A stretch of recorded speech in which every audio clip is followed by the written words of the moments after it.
Ron Klain called me this last week when the word was being spread around about Stephen Breyer's decision, and I asked him, I said, how close is the president to choosing a nominee? And he said he's going to go through the process carefully, and he has not made his mind up at that point a few days ago.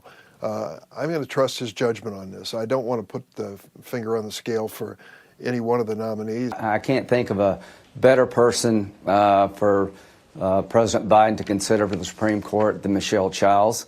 She has wide support in our state. She's considered to be a fair-minded, highly gifted jurist. She's one of the most decent people I've ever met. It would be good for the court to have somebody who's not at Harvard or Yale. She's a graduate of the University of South Carolina, a public education background. She's been a workers' comp judge. She's highly qualified. She's of good character, and we'll see how she does if she's nominated. But I cannot say anything bad about Michelle Childs. She is an awesome person. You've been vocal in your endorsement of South Carolina Federal District Judge Michelle Childs. The White House acknowledged she's being looked at. Senator Graham just gave her a glowing recommendation. Have you spoken to President Biden about her? Yes, I did several months ago. I would welcome the appointment of a black female to the court. I believe that diversity benefits the Supreme Court, but the way that the president has handled this nomination has been clumsy at best.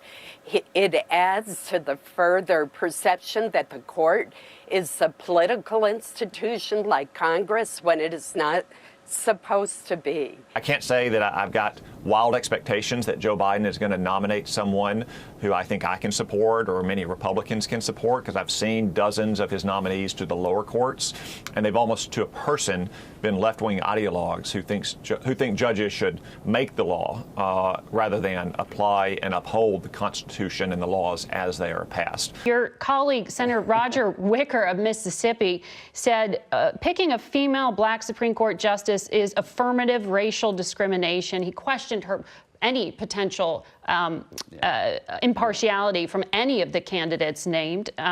Nikki Haley of South Carolina also tweeted the president should not have a race or gender litmus test. President Reagan promised to nominate a woman, Sandra Day O'Connor. So why is this different? Well, it's not different to me. Put me in the camp of making sure the court and other institutions look like America. And it was Donald Trump who announced that he was going to replace Ruth Bader Ginsburg with a woman nominee as well. So this is not the first time that a president has signaled what they're looking for in a nominee. And I would just say the bottom line is this in terms of African-American women.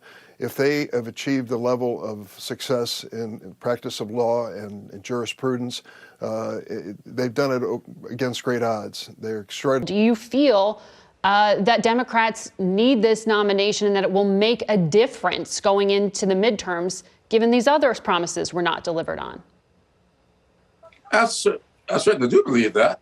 I believed it 2 years ago. It is why I advised then candidate Biden to put that into his campaign. If you recall, the first time he ever said that was at the South Carolina debate, the 25th of February I remember, in 2020. I was there.